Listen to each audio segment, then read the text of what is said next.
Flosstube friends. My name is Audrey Marine, and this is a channel all about cross stitch. Thank you so much for joining me for another Stitch With Me video today. That's what I'm going to be doing. I'm just going to be stitching with you. Hopefully you've got something to work on as well.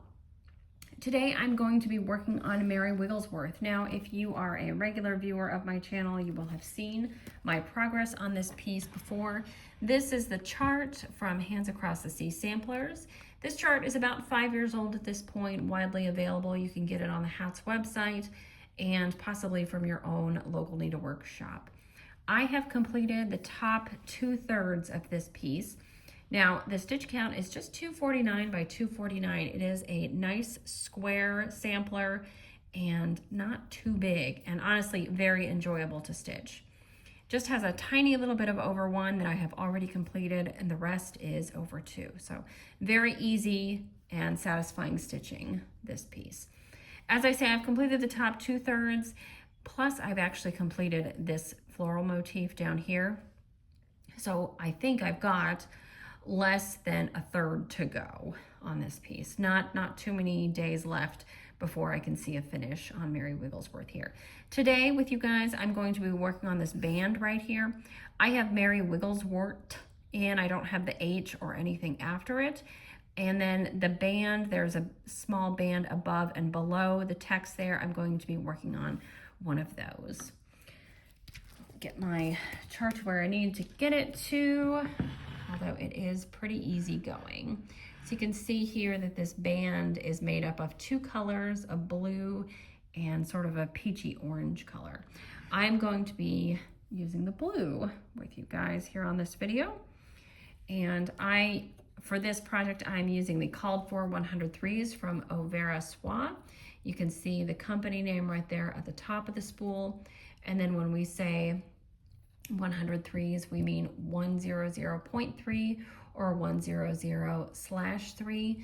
You'll see it written a couple different ways online, but that's what we're referring to. It's the particular type of spooled silk that the company offers. And it's very easy to use. You can just pull the length that you want and cut it and use it just like that. There's no need to split things. Now, I am going to be trying to cover the blue that goes from here to basically this border right here. The band extends almost all the way to the border. So I have found in the past that if I am covering a straight line, or what effectively is a straight line, because it just moves up and down a little bit, if I pull a length of thread that is 4 times as long as the area I'm trying to cover, I should have enough to get me through that area. So basically 1, 2, 3, 4, and then I'm gonna give myself a little bit extra, and that'll hopefully see me all the way to the end, so I don't have to split this between 2 threads. Now, what I have ended up with is a rather long piece of thread, but not longer than what I usually use. So I know many people like to use something around 18 inches, but I often will work with a piece of thread that is 24 inches or longer, especially using this spooled silk.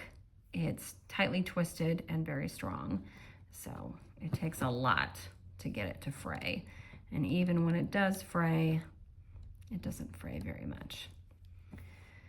Okay, so you can see that I started a little bit out. I started 6 stitches to the right because I'm gonna work my way back to secure the thread, and then I will continue to go forward.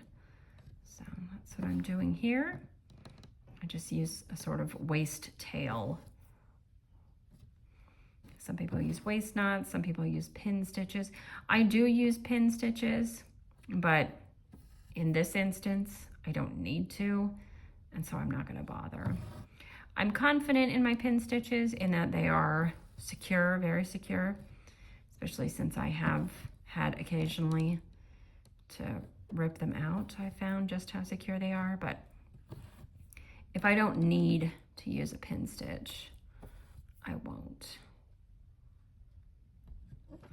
Okay, and then when I go to the back again, I'll just pull that tail, and that's it.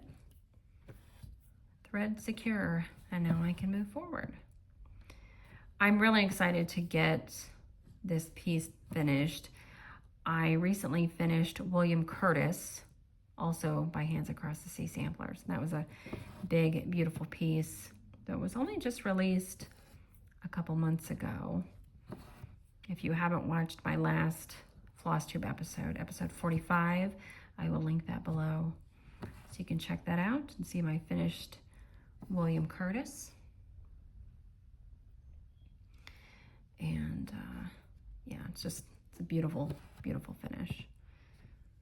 And I'm talking about that because in finishing William Curtis, I realized, oh, well, I want to start something else, right? But realistically, responsibly, I dug through my whips to see what I could finish.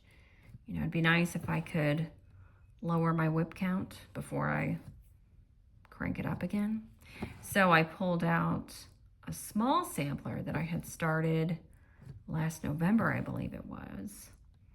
Pulled that out, gave it just a few days, got it finished. And so then I was thinking, well, what else can I finish? And Mary Wigglesworth here jumped ahead on the list because I remembered when I was working on this, I seemed to make a lot of progress in a very short amount of time. So I thought, well, let me pull that out. I think I've only got about a week to go on it. And then I pulled it out, opened it up, and took a look at this. And I was like, I think I have less than a week to put into that in order to get it finished. And this is, the entire piece is done cross stitch over 2, except for one little word that Mary kind of had to shoehorn into a small space. And so that one single word was stitched over 1, but everything else is over 2. So you could stitch this on Aida, or if you are one who just avoids over 1, I wouldn't avoid Mary Wigglesworth here just for that one word. I think you could probably rearrange some of the spacing to get that one single word in over 2. But very pretty, very bright colors, and that band at the top,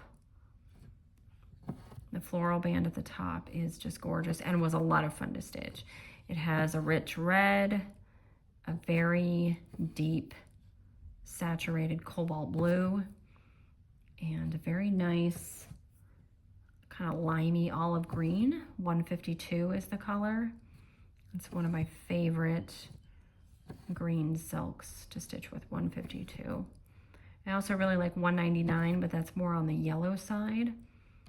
But 152 is just gorgeous. And it's somehow, all of this works well together. You kind of look at these colors and go, really? Dusty baby blue and peachy orange, lime green, but it all works. It works beautifully together. So I am going to work on Mary Wigglesworth here for at least a few more days this week. Hopefully get a finish. By the time you guys see this video, I will be at StitchCon.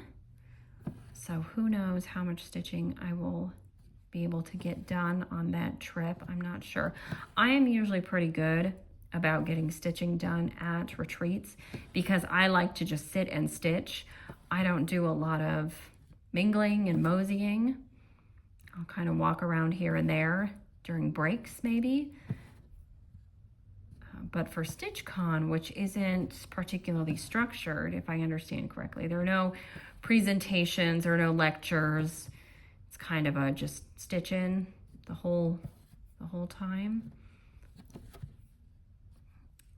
I don't know if that means I'll get more stitching done than I have at other retreats, or if I'll get less because people are just chatty and walking around. I don't know, but I'm going to take this one with me. I'm going to take one kitted project that is a planned start there at StitchCon. I actually really dislike starting things at retreats.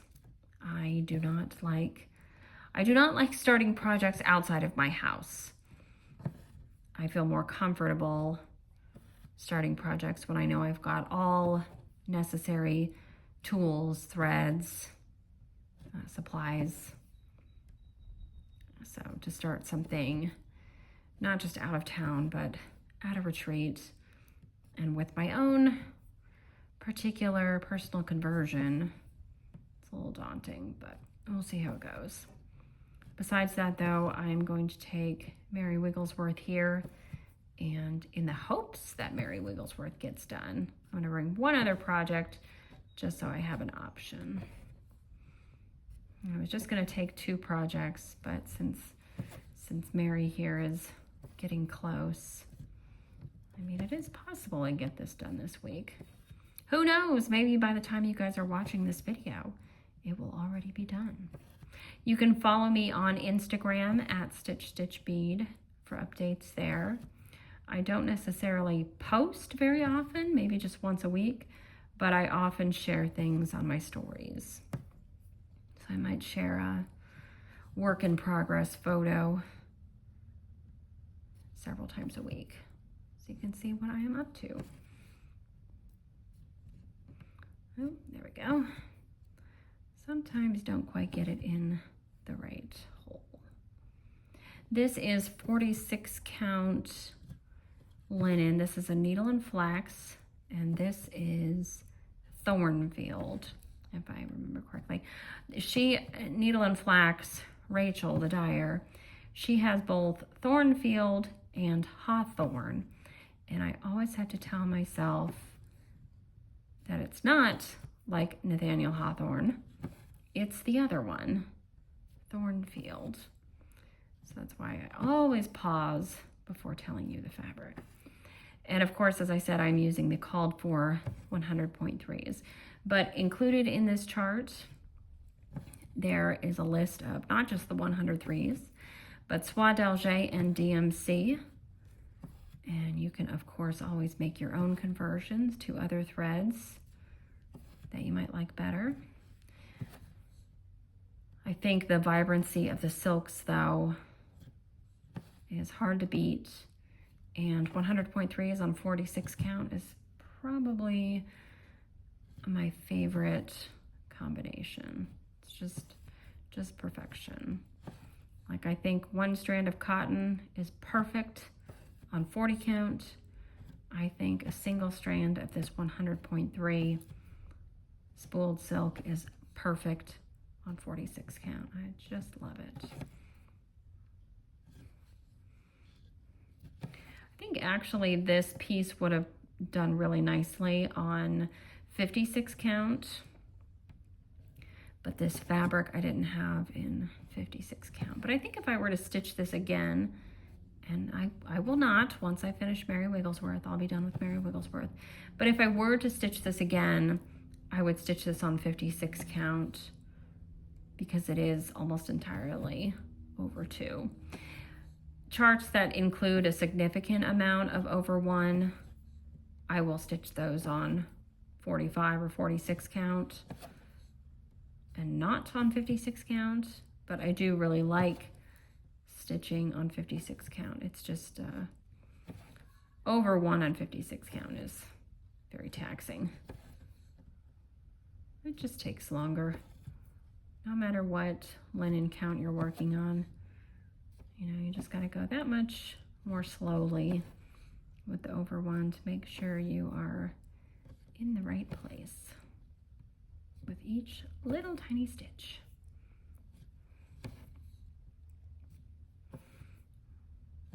But look at that, going nice and quickly and already coming up to the edge of this band. And my estimation was correct. I will have more than enough of this thread to reach the end, which is great. I don't particularly like starting and stopping threads, so if I can minimize that ever, I do it. Oop, no, that was correct. Sometimes you get it in the right hole and you think it's the wrong hole. So you pull it out oh my goodness, years ago, I was stitching Spring Quaker. Is that the name of that chart? By Leela Studio. She's got 4 of those out now. She's got one for every season, but I stitched Spring Quaker that now lives at my mother's house. And I was working on one of the Quaker medallions. Put some in, put the project down, went back the next day, realized that I had done that whole chunk incorrectly, ripped it out, restitched it, found then that actually it was right the first time and I was stitching it incorrectly the second time. So I got to rip that out and restitch it. It was so frustrating.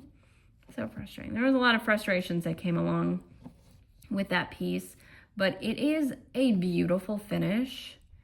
And I used all the called for over dyed threads, and then I substituted any called for DMC with more over dyed threads. And I stitched that on 40 count Heartland by Pictures Plus. I still remember. It's so, so pretty. So as I say, it lives at my mother's house. I think it's very happy there and she's happy to have it. But it is one of those pieces that whenever I go to visit her, I do admire it because I love it, despite all the frustrations. Yes, but it is of course nicer when a piece does not have frustrations like that. It just seemed to be a lot in that piece. So ultimately, when it was finally done, I was like, okay, this just needs to get out of my house. And that's why I gifted it to my mother. Mary Wigglesworth, though, will be staying here. I think this is a piece that will look good. I say this, I feel like it comes up quite a bit, but any sampler that has a really bright, brilliant blue, like this one does, I say that'll look good in my living room, because my living room, the walls are Valspar denim. That is the color, denim. And it is a very saturated blue. And so I feel like any piece that has bright blue on it will look good on the walls here. Just running my needle under stitches on the back, stitches I've already put in, and I probably do it way more than I need to, but I just want to make sure it's super secure. There we go. Okay.